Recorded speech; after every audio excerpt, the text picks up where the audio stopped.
Yashnobod tumanidan Novostroyka kvartira so'raganlarning e'tiboriga shundoqqina kartinkaning yonida 14 qavatli Novostroyka dom, kadastrlari tayyor, 90 kvadrat 3 xonali. Parkinskidan qarab tushib keturish, hamma bilgan Parkinski mosti, yangi O'zbekistonga qarab chiqib keturish.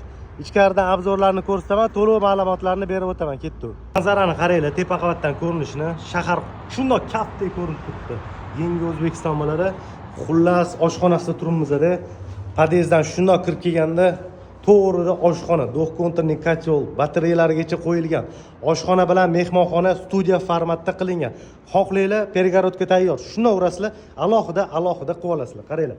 Podyezdlari ham keng, bitta podyezdda 4 ta xonadon, pajlarning xod, liftlarigacha qo'yilgan. Podyezddan shundoq kirib kelish bilan chap qo'lda stroyni mebel uchun katta joy, keng joy tashab ketilgan. Yonida sanuzel bo'ladi.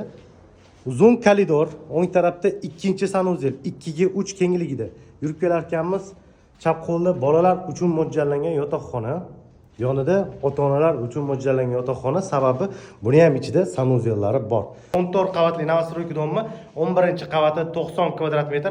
Kadastrlar tayyor, bir kunda nomiyligiga o'tadi. Egalar nomeri opisaniyada, narxi keladigan bo'lsa, $105,000 bo'lsa, beraveramiz deyapti. Aniq lokatsiyasi Telegram kanalida bo'ladi. Kanalga o'tib, shunday Sputnikdan ham ko'rasizlar bo'ladi. Telefon qilib baraka qilinglar.